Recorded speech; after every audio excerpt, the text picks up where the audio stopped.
গরম গরম পোলাও আর তার সাথে হচ্ছে মাটন কষা।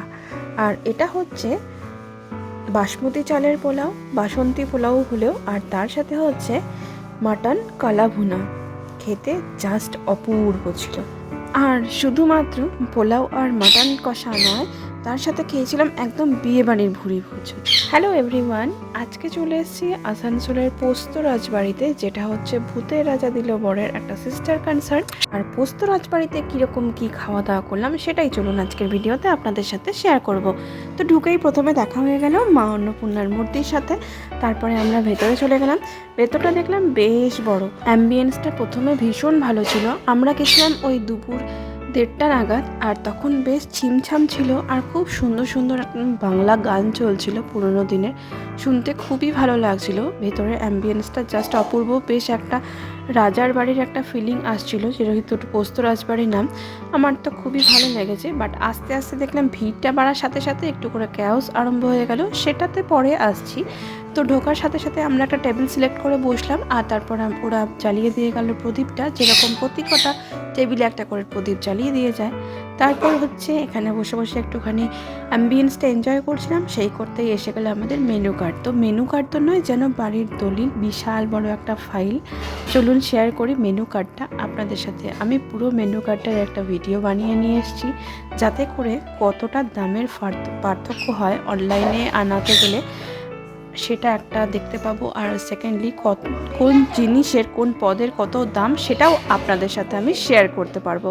তো এই হচ্ছে পুরো মেনু কার্ড। যদিও আমি এইবারে একদম সিলেক্ট করে গেছিলাম যে কি এবারে খাওয়া হবে, কারণ কি ওখানে গিয়ে বাঁচতে গেলে অনেকটা টাইম লেগে যায়। আর যেহেতু ওরা একটু টাইম নেয়, যেহেতু ভিড় থাকে বলে, সেই কারণে আমি আগে থেকেই একদম সিলেক্ট করে গেছিলাম যে কি কি নেব। আর এই দেখুন এখানে চলে আসছে থালিগুলো। লোত্তমা থালি, ঢাকাইয়া থালি, মহারাজা থালি, মহারানী থালি, তার সাথে রাজপুত্র থালি, রাজকন্যা থালি। এই থালিগুলোরও অনেক আইটেম কিন্তু অনলাইনে মিসিং থাকে। আর সবচেয়ে বড় কথা, অনেক থালি কিন্তু ওরা সইই করে না জোম্যাটো সুইগি দিয়ে আনতে গেলে, এটা আমি দেখেছি। তো যাই হোক, আমরা দিয়েছিলাম একটা মহারাজা থালির অর্ডার, যাতে করে অনেক কিছু বলতে গেলে সব কটা আইটেমই কভার করে যায়। চলুন তাহলে শেয়ার করি থালিটায় কী কী ছিল। গন্ধরাজ লেবু ছিল, কাঁচা লঙ্কা ছিল, ভেটকি মাছের ফিশ ফ্রাই ছিল 2 পিস, 2 পিস ছিল কড়াইশুটির কচুরি, তার সাথে কাশ্মীরি আলুর দম, মটরশুঁটি দেওয়া 2 পিস আলুর দম ছিল, তার সাথে ছিল ঘি দেওয়া বাসমতি চালের সাদা ভাত, তার সাথে হচ্ছে মাছের মাথা দেওয়া সোনা মুগের ডাল, তার সাথে হচ্ছে ভেজিটেবল অফ দ্য ডে।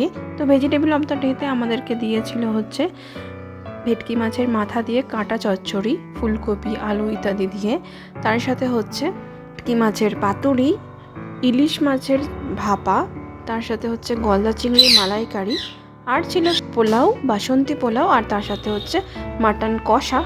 কষা বললে ওটা কিন্তু মাটন কালা ভুনা ছিল। তার সাথে ছিল হচ্ছে বেগুন ভাজা, ডান্টিওয়ালা বেগুন ভাজা, তারপর চাটনি, তার সাথে হচ্ছে পাঁপড় ভাজা, পাঁপড় ভাজাও 2 পিস ছিল, আর ছিল হচ্ছে পায়েস, আর শেষ পাতে হচ্ছে 2টো গুড়ের রসগোল্লা। আর এর সাথে ছিল হচ্ছে একদম শেষ পাতে পানটা তো ওনারা দিয়ে যান হচ্ছে বিল পেমেন্ট করার পর প্রত্যেককেই। তো এই হচ্ছে টোটাল থালির আইটেমগুলো। প্রতিকটা রান্নায় খেতে দারুণ ছিল। তবে একটা কথা বলবো, ইলিশ মাছের ভাপাটা কিন্তু ওনারা প্রথমে দিতে ভুলে গেছিলেন। তাই জন্য যখনই কোনো থালি অর্ডার করছেন অবশ্যই কিন্তু মিলিয়ে নেবেন, কেন ওনারা কিন্তু ভুলে গেছিলেন। এবং তারপরে আমি যখন বললাম যে মাছটা মিসিং, তখন ওনারা বললেন যে আচ্ছা ঠিক আছে, সরি আমরা দিয়ে যাচ্ছি, একটু লেট হয়ে গেল। তো এই হচ্ছে ম্যাটার। আমি বলবো সবসময়তেই যখন থালি নেবেন তখন কিন্তু থালির আইটেমস মিলিয়ে নেবেন, কেন অনলাইনে কিন্তু এগুলো সবসময়তেই মিসিং থাকে। আর আসি পাতুরির কথায়, পাতুরিটা খেতে খুব সুন্দর ছিল, মাছটা একদম ফ্রেশ ছিল।